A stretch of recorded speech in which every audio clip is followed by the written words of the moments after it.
बाबा जी और हुजूर जी की प्यारी संगत जी, राधा स्वामी जी, स्वागत है आपका हमारे चैनल सतगुरु का ज्ञान में। संगत जी, जब किसी जीव को नामदान मिलता है, वह क्षण जीवन का सबसे अमूल्य, सबसे पवित्र क्षण होता है। यह कोई साधारण बात नहीं कि इस संसार की अपार भीड़ में से कुछ ही विशेष आत्माओं को एक जीवित सतगुरु का साक्षात सान्निध्य प्राप्त होता है। वे ऐसे सौभाग्यशाली होते हैं जिन्हें गुरु स्वयं चुनते हैं और उन्हें उस सच्चे नाम, उस अमृत रस की अनमोल बख्शिश देते हैं। लेकिन संगत जी, नाम लेने के बाद भी कई वर्षों तक कुछ साधकों को कोई विशेष अनुभव नहीं होते। वे सोचते हैं, क्या मैं कुछ गलत कर रहा हूँ? क्या मेरी प्रार्थनाएं मालिक तक पहुँच रही हैं? लेकिन वहीं उनके भीतर एक गहरा प्रेम, एक छुपी हुई तड़प होती है उस सचखंड, उस दिव्य लोक की ओर लौटने की जहाँ अनंत आनंद है, जहाँ लाखों सूर्यों जैसा प्रकाश है, जहाँ केवल मधुर ध्वनि का संगीत है और जहाँ आत्मा को वह सुख मिलता है जो इस दुनिया के किसी भी भौतिक साधन से नहीं मिल सकता। संगत जी, यदि आप भी उन प्रेमी आत्माओं में से हैं जो नियमपूर्वक भजन सुमिरन में समय देते हैं, दिल से साधना करते हैं, तो आपको दिल से बहुत बहुत बधाई है, क्योंकि आप उस पथ पर हैं जहां हर एक कोशिश का हिसाब रखा जा रहा है। मालिक प्रेम का सागर है, वह हर उस पल को देख रहा है जब आपने उसके लिए त्याग किया, जब आपने नींद को हराकर अमृतवेला में ध्यान लगाया, जब आपने दुनिया के मुंह को छोड़कर भीतर की ओर यात्रा की।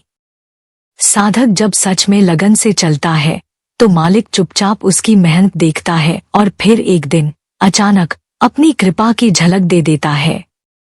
वह झलक कभी प्रकाश के रूप में आती है, कभी भीतर से उठती ध्वनि के रूप में और कभी निर्विचार आनंद या गहरे एहसास के रूप में। यह संकेत होते हैं उस दिव्य शक्ति की ओर से कि मैं तुझे देख रहा हूँ, तेरी एक भी मेहनत व्यर्थ नहीं जा रही। लेकिन फिर भी इस मायावी संसार में रहते हुए मन डगमगा जाता है। जब अनुभव नहीं होते तो साधक के मन में प्रश्न उठते हैं, मैं तो वर्षों से भजन कर रहा हूँ, फिर मेरे साथ ऐसा क्यों नहीं होता? कुछ साधकों को तो ध्यान करते करते ऐसा अनुभव भी हुआ है कि शरीर वहीं बैठा रह गया और उनकी सूरत ऊपर भीतर की ओर खिंचने लगी। यह कोई साधारण अनुभव नहीं, यह संकेत है कि आत्मा अपने स्रोत की ओर लौट रही है। संगत जी, यही प्रश्न यदि आपके हृदय में भी उठते हैं तो आज की यह वीडियो आपके लिए विशेष रूप से प्रेरणादायक और मार्गदर्शक बनने वाली है। हम जानेंगे किसकी सूरत ऊपर चढ़ती है, कौन से संकेत यह दिखाते हैं कि अब मालिक कृपा बरसाने को तैयार है, और साथ ही यह भी समझेंगे कि कौन सी छोटी छोटी गलतियां और कमजोरियां हैं जो हमें बार बार नीचे गिरा देती हैं। इसलिए वीडियो को अंत तक जरूर देखिए, क्योंकि आज आप वे सब बातें जान पाएंगे जो आपकी आत्मिक यात्रा में रुकावट बन रही थी। ये 8 संकेत न केवल आपके भीतर की स्थिति को दर्शाएंगे, बल्कि आपको यह भरोसा भी दिलाएंगे कि आप अकेले नहीं हैं। मालिक हर पल आपके साथ है, आपकी प्रतीक्षा कर रहा है और वह दिन दूर नहीं जब आपकी सूरत भी उड़ान भरेगी उस परम प्यारे की गोद में पहुंचने के लिए। और हाँ, अगर आप हमारे चैनल सद्गुरु का ज्ञान पर नए हैं तो कृपया सब्सक्राइब जरूर करें, ताकि बाबा जी की अमूल्य शिक्षाएं आपके जीवन में निरंतर पहुंचती रहें। संगत जी, तो आइए सबसे पहले गहराई से समझते हैं कि सूरत वास्तव में क्या है और सूरत का चढ़ना किसे कहते हैं। सूरत का अर्थ है हमारी आत्मा की चेतन शक्ति, वह दिव्य संवेदना जो सुन सकती है, समझ सकती है और संसार से हटकर भीतर की ओर मुड़ने की सामर्थ्य रखती है। यह कोई बाहरी इंद्रिय नहीं, बल्कि आत्मा की वह जीवित चेतना है जो पूरे जीवन को संचालित करती है। जब यही सूरत, जो सामान्यतः संसार की ओर दौड़ती रहती है, रूप, रस, गंध, शब्द और स्पर्श में उलझी रहती है, वह वैराग्य, अभ्यास और प्रेम के साथ धीरे धीरे संसार से हटकर भीतर की ओर यात्रा करती है, तो यही प्रक्रिया कहलाती है सूरत का ऊपर चढ़ना। यह चढ़ाई कोई भौतिक चढ़ाई नहीं होती, जैसे किसी पहाड़ी या सीढ़ी को चढ़ना हो। यह एक आंतरिक, सूक्ष्म और आध्यात्मिक यात्रा है। यह यात्रा तब शुरू होती है जब साधक अपनी चेतना को मन, इंद्रियां और सांसारिक आकर्षणों से ऊपर उठाकर त्रिकुटी के पास केंद्रित करता है। त्रिकुटी अर्थात दोनों भौहों के मध्य का वह बिंदु जो शरीर के भीतर आत्मिक द्वार की पहली सीढ़ी है। जब साधक ध्यानपूर्वक नाम सुमिरन करता है तो धीरे धीरे उसकी चेतना वहां एकत्रित होने लगती है और यही उसकी भीतर चढ़ती हुई सूरत का पहला संकेत होता है। अब बात करते हैं गगन मंडल की। यह वह दिव्य अवस्था है जो आत्मिक मार्ग पर त्रिकुटी के पार पड़ती है। यहाँ पर साधक की सूरत उस ध्वनि की ओर आकर्षित होने लगती है जिसे शब्द, अनहद नाद या धुन कहा जाता है। इस अवस्था में मन शांत और स्थिर हो जाता है, उसकी चंचलता रुक जाती है। साधक को भीतर से आती एक दिव्य ध्वनि सुनाई देने लगती है जो उसे ऊपर की ओर खींचती है। आत्मा शरीर और विचारों के बंधनों से मुक्त अनुभव करने लगती है। वह खुद को केवल शरीर नहीं बल्कि एक चैतन्य सत्ता के रूप में अनुभव करने लगती है। बाबा जी हमेशा समझाते हैं, त्रिकुटी तक पहुंचना ही साधक की आत्मिक यात्रा का महत्वपूर्ण मोड़ होता है। वहीं से उसे अपने सच्चे स्वरूप की झलक मिलती है। इस झलक के साथ न केवल साधक को भीतर की ध्वनि और प्रकाश का अनुभव होता है बल्कि उसके जीवन में एक स्थायी शांति, एक नई स्पष्टता और एक अद्भुत संतुलन उतरने लगता है। वह दुनिया में रहते हुए भी दुनिया से ऊपर जीना शुरू कर देता है। संगत जी, सूरत का ऊपर चढ़ना केवल एक आध्यात्मिक प्रक्रिया नहीं बल्कि आत्मा की घर वापसी की शुरुआत है, जहां वह उस नित्य प्रकाश और प्रेम से मिलती है जिससे वह बिछुड़ी हुई थी। जब सूरत चढ़ती है तब भीतर एक दिव्य प्रकाश फैलने लगता है। आत्मा अपने अस्तित्व को स्वतंत्र अनुभव करने लगती है। कुछ साधक उस समय रो पड़ते हैं, कुछ आनंद में हंसते हैं, कुछ स्तब्ध हो जाते हैं और कुछ गिर पड़ते हैं। यह सभी शरीर के ऊपर आत्मिक प्रभाव के लक्षण हैं। यह कोई मानसिक भ्रम नहीं बल्कि आत्मा का प्रभु से साक्षात्कार की ओर पहला कदम होता है। पर यह अवस्था यूं ही नहीं मिलती। इसके लिए चाहिए निरंतर सिमरन, गहरी साधना और सबसे बढ़कर सद्गुरु की कृपा। जब मन में वासनाओं, संदेहों और आकर्षणों की पकड़ ढीली होती है तभी आत्मा उस सूक्ष्म मार्ग पर अग्रसर होती है। एक साधक का अनुभव इसका जीवंत उदाहरण है। उन्होंने बताया कि प्रारंभ में वे मांसाहारी जीवन जी रहे थे, भजन सिमरन से कोई नाता नहीं था। पर जब बड़े बाबा जी उनके स्वप्नों में बार बार आने लगे तो उनके जीवन में एक अजीब सी हलचल हुई। बाबा जी ने स्वप्न में स्पष्ट संदेश दिया, यदि नामदान चाहिए तो मांसाहार छोड़ दो। आत्मा को शुद्ध करना है तो पहले कर्म शुद्ध करने होंगे। यह कोई कल्पना नहीं थी, आत्मा की पुकार थी। उन्होंने उसी क्षण मांसाहार त्याग दिया। धीरे धीरे उनका परिवार भी सत्संग से जुड़ गया और अंततः उन्हें नामदान प्राप्त हुआ। यह बदलाव बाहर का नहीं था, यह आत्मा की भीतरी क्रांति थी। अब उनका जीवन सिमरणमय हो गया है। उन्होंने एक सुंदर उदाहरण दिया। जैसे मोबाइल ऑन रहता है तो हर समय कोई न कोई एक्टिविटी चलती रहती है, लेकिन जब उसे स्विच ऑफ कर दो तो सब शांत हो जाता है।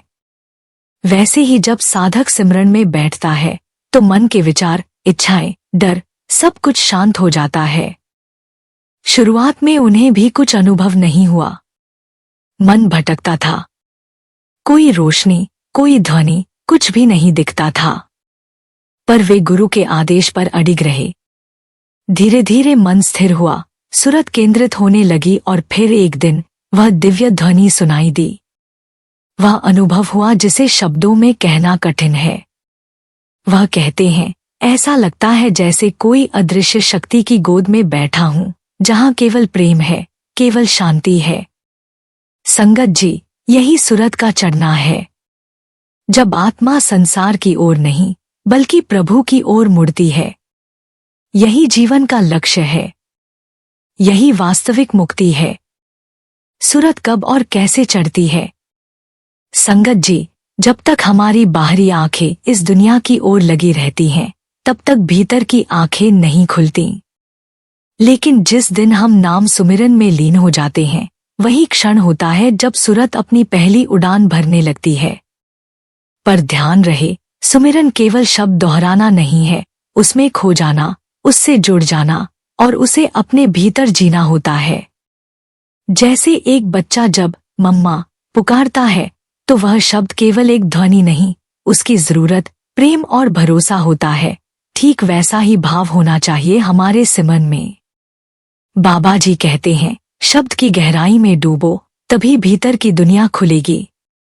जब तक मन संसार में उलझा है, तब तक सुरत ऊपर नहीं जाएगी। इसलिए जब सुमिरन करने बैठें, तो सबसे पहले बाबा जी से मन ही मन बात करें। सतगुरु, मैं तुझसे मिलने आई हूँ, मुझे अपनी शरण में ले ले, दर्शन दे दे। यह वार्तालाप मन को कोमल बनाता है और सुरत को ऊपर उठने की भूमि तैयार करता है। प्रारंभ में मन भागेगा, परेशान करेगा, पर हम उससे न लड़े, बस प्रेमपूर्वक नाम जपते रहें। लगभग 20 से 25 मिनट बाद जब मन भागते भागते थकने लगेगा, तो वह स्वतः ही स्थिर होने लगेगा। तब धीरे धीरे ध्यान आज्ञा चक्र, तीसरे नेत्र पर टिकने लगेगा और फिर अद्भुत अनुभव होगा। ऐसा लगेगा जैसे सिर कोई ऊपर की ओर खींच रहा है, शरीर हल्का होने लगेगा, आंखों से नीचे का हिस्सा छोटा और ऊपर का हिस्सा बड़ा लगने लगेगा। पर एक बात का विशेष ध्यान रखें, कुछ लोग ध्यान के समय आंखों को जबरदस्ती पीछे की ओर खींचते हैं, जिससे सिर भारी होता है और दर्द होने लगता है। ऐसा न करें। आंखों को बस सामने की ओर थोड़ा ऊपर टिकाना है, सहजता से। अब जब ध्यान टिक जाए और नाम सुमिरन चलता रहे, तो धीरे धीरे भीतर से एक धीमी सी ध्वनि सुनाई देने लगती है, कभी झींगुर जैसी, कभी रात के सन्नाटे जैसी, कभी बीप जैसी। यही शब्द धुन की शुरुआत होती है। फिर जब ध्यान गहराता है, तो शंख, वीणा, बांसुरी की दिव्य ध्वनियां सुनाई देती हैं। इस नाद को ही साउंड ऑफ साइलेंस भी कहा गया है। यह वही ध्वनि है जो आत्मा के घर परमात्मा से आती है। और संगत जी, यह कोई परिकल्पना नहीं, हम सबने जीवन में किसी न किसी पल इसे सुना है, बस पहचाना नहीं कि यही उस मालिक की पुकार है। संगत जी, सुरत को नीचे खींचने वाली रुकावटें, मन की रस्सियां हमें बांधकर रखती हैं। अक्सर हम घंटों भजन पर बैठते हैं, पर सुरत ऊपर नहीं चढ़ती। क्यों? क्योंकि हमारी चेतना भीतर से बंधी होती है, मोह, लोभ, क्रोध, कामनाओं और दुनिया की उलझनों की अदृश्य रस्सियों से। बाबा जी स्पष्ट करते हैं, तुम शरीर से नहीं, चेतना से बंधे हो। जब तक मन के बंधन नहीं टूटते, ऊपर कैसे जाओगे? सोचिए, अगर कोई सत्संगी सुमिरन में बैठा हो और उसका मन बार बार ऑफिस के एक ईमेल में उलझ रहा हो, तो क्या सुरत ऊपर चढ़ेगी?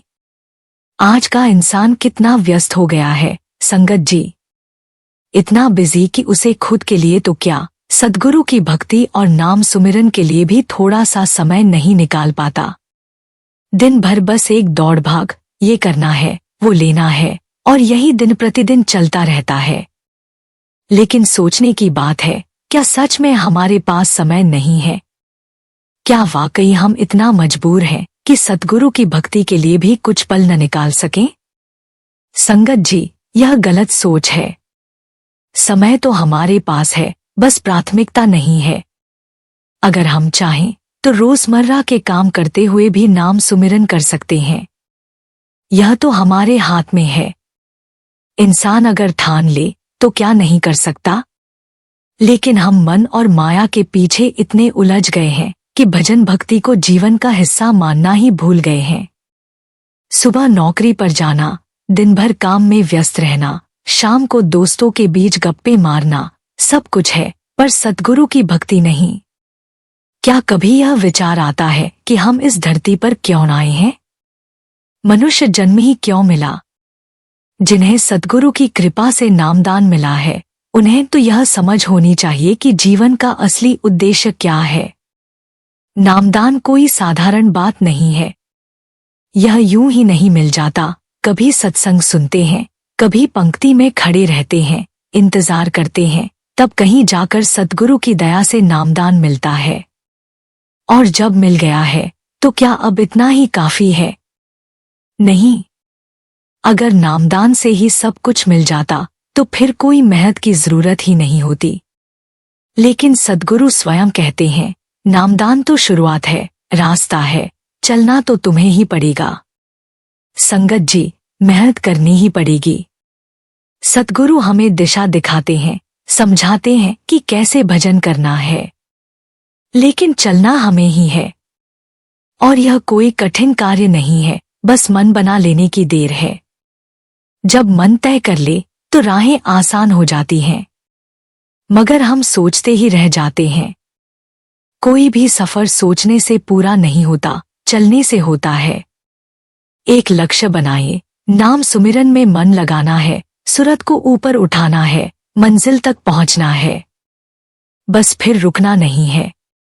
अगर हम पूरी निष्ठा से बिना कोई अपेक्षा रखे सिमरन करते हैं तो हमारी सभी इच्छाएं अपने आप पूरी हो जाती हैं।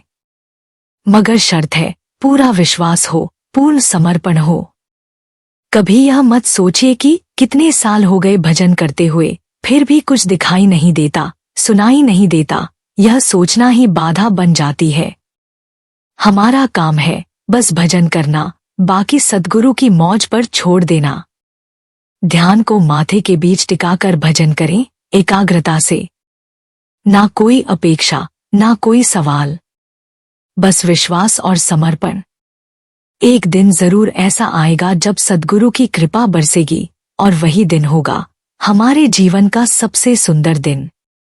संगत जी, भजन में नागा नहीं होना चाहिए।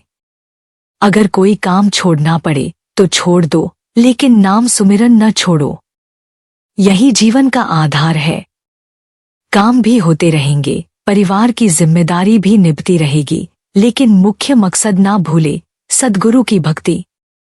क्योंकि सद्गुरु कहते हैं, अगर तुम नाम सुमिरन में लगे रहोगे तो तुम्हारा स्वार्थ भी संवर जाएगा और परमार्थ भी सज जाएगा। संगत जी, अब एक बहुत महत्वपूर्ण प्रश्न समझते हैं, क्यों नहीं चढ़ती सूरत?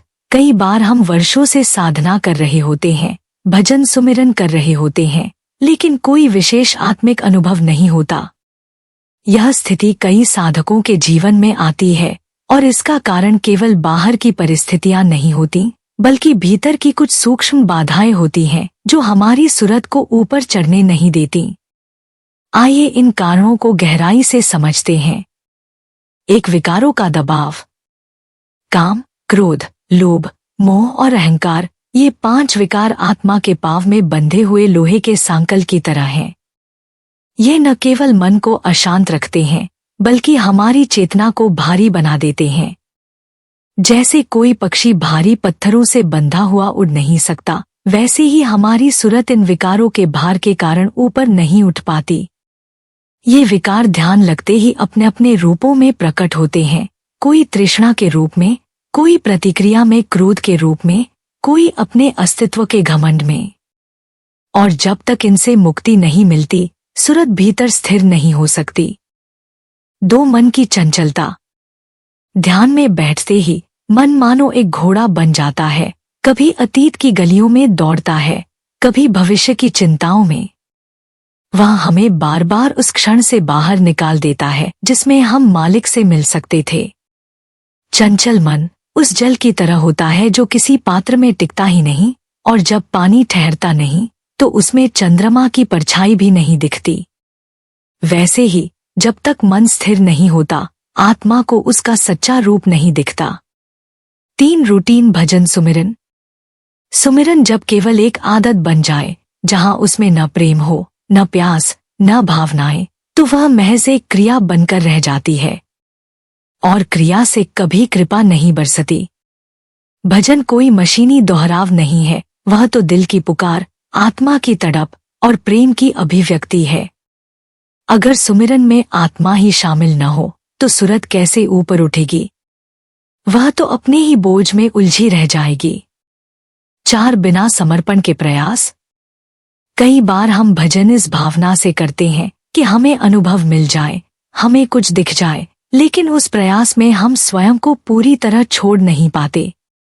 हम मालिक को पुकारते तो हैं, पर पूरी तरह उसके हवाले नहीं होते।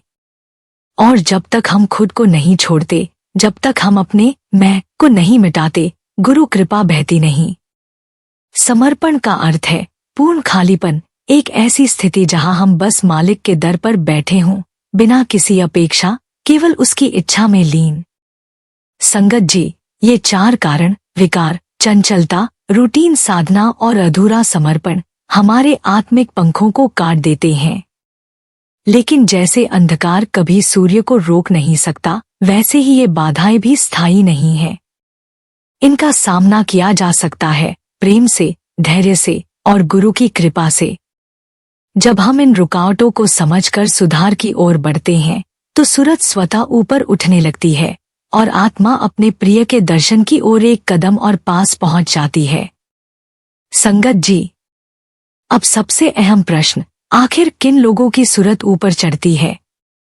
कौन है वे सौभाग्यशाली आत्माएं जिन्हें भीतर की ध्वनि सुनाई देती है, जिनका मन स्थिर होता है और जो धीरे धीरे गगन मंडलों की ओर अग्रसर होती हैं?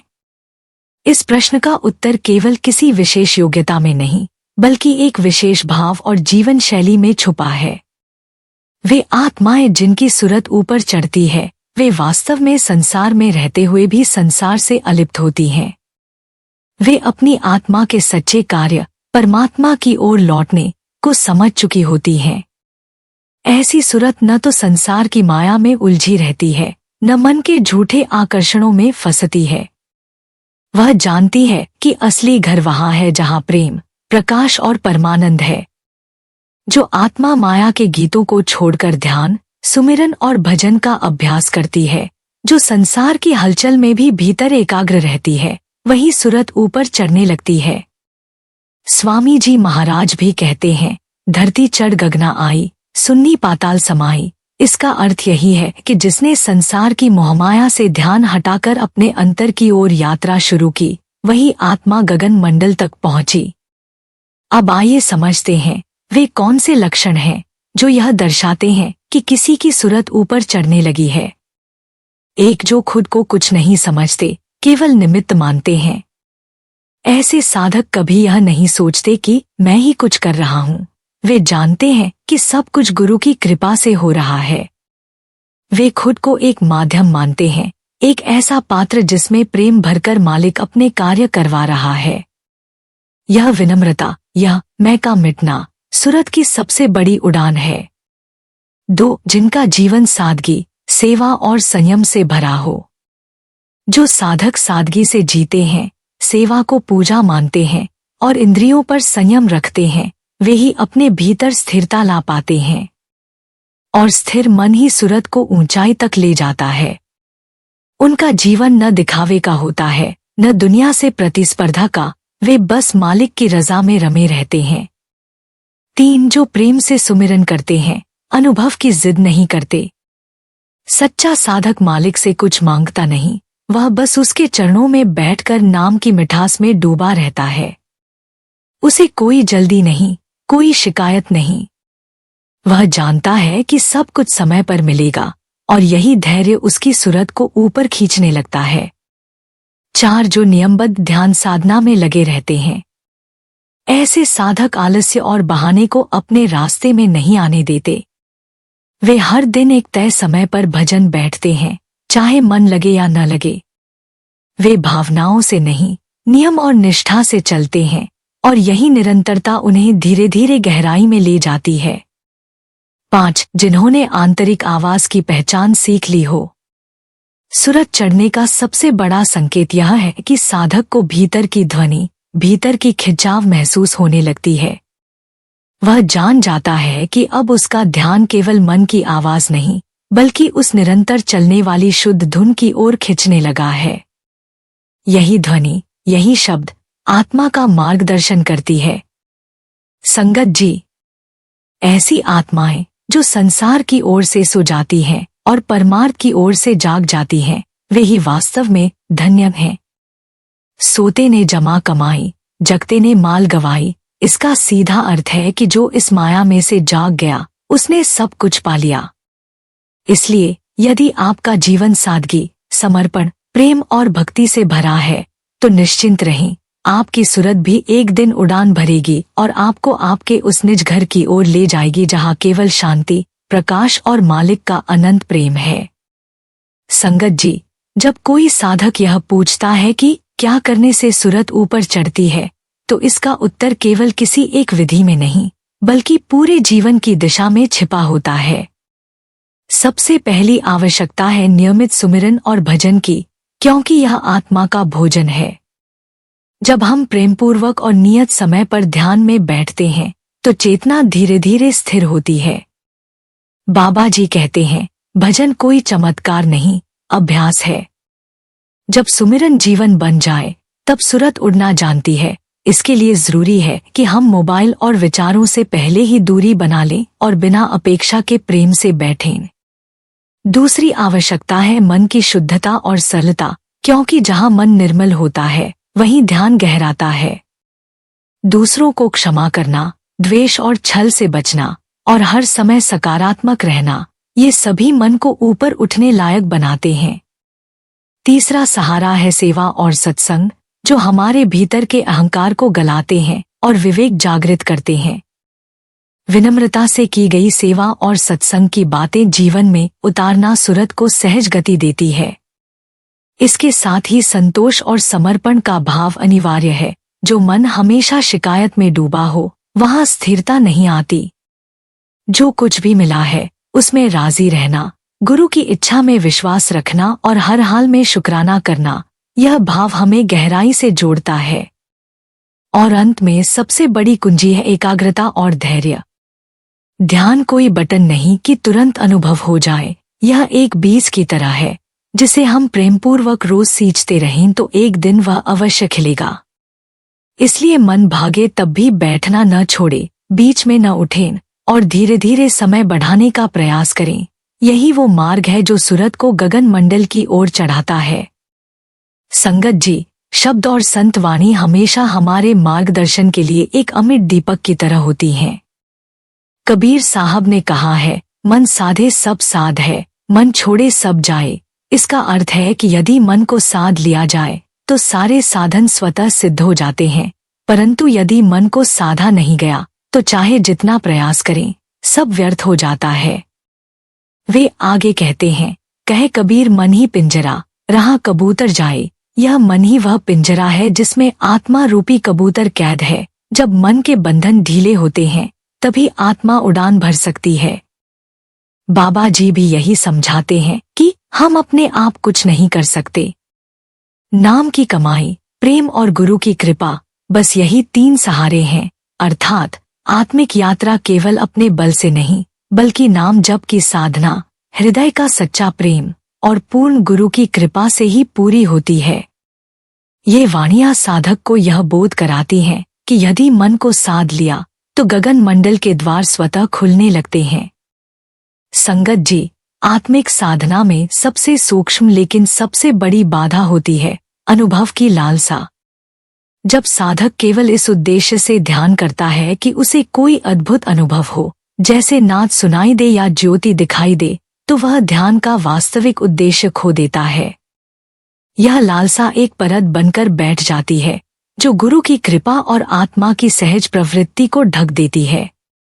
बाबा जी बार बार समझाते हैं कि आत्मिक मार्ग पर अगर आप सिर्फ नाद या प्रकाश की खोज में हैं, तो आपको गुरु की कृपा की पहचान नहीं हो पाएगी। यह कृपा कोई दृश्य वस्तु नहीं, बल्कि एक अंतःकरण की अनुभूति है, जो शांति, समर्पण और प्रेम से प्रकट होती है। जो जितना त्याग करता है, उतना पाता है, और त्याग का पहला कदम है अनुभव पाने की जिद छोड़ देना। जब हम पाने की जगह समर्पण की अवस्था में बैठते हैं, तभी सच्चा अनुभव आता है, न कि लालसा से। संगत जी, यह आत्मिक यात्रा अनुभवों के पीछे भागने की नहीं, पूर्ण समर्पण की यात्रा है। जब हम सेवा, सुमिरन, प्रेम और नियम को अपने जीवन का सहज अंग बना लेते हैं, तब सूरत अपने आप ऊपर की ओर खिंचने लगती है। कोई विशेष प्रयत्न भी नहीं करना पड़ता, क्योंकि वह शक्ति, जिसे हम गुरु की कृपा कहते हैं, हमें अपने आप उठा लेती है। यह रास्ता धैर्य का है, विश्वास का है। यह बाहर की दौड़ नहीं, बल्कि भीतर का भरोसा है, कि जो प्रेम से बुलाता है वह कभी अनसुना नहीं करता। इसलिए राधा स्वामी नाम को मजबूती से पकड़िए, जैसे कोई डूबता हुआ व्यक्ति एकमात्र सहारे को पकड़ता है। हर हाल में शुक्राना कीजिए, क्योंकि जो कुछ मिल रहा है वह हमारे कल्याण के लिए है। और एक दिन जब आप कुछ भी पाने की उम्मीद नहीं रखेंगे, तब शब्द की मधुर धुन व अनहद नाद स्वयं आपके अंदर प्रकट हो जाएगा, बिना पुकारे, बिना चाहत के। संगत जी, बस एक ही मंत्र याद रखिए, प्रेम से बैठो, समर्पण से सुनो और गुरु पर पूरा विश्वास रखो। बाकी सब कृपा से अपने आप होता चला जाएगा। प्रिय संगत जी, यदि यह संदेश आपके हृदय को छू गया हो तो कृपया इसे लाइक करें और हमारी इस सेवा में सहभागी बनें। इसे अपने सत्संगी साथियों के साथ अवश्य साझा करें, ताकि वे भी इस प्रेममय यात्रा में आगे बढ़ सकें और इस अमूल मार्ग का लाभ उठा सकें। हमारे चैनल सद्गुरु का ज्ञान को जरूर सब्सक्राइब करें और कमेंट में राधा स्वामी लिखकर अपने प्रेम और संगति का प्रमाण दें। बाबा जी की दया मेहर आप पर सदा बनी रहे। मिलते हैं अगली वीडियो में। राधा स्वामी जी।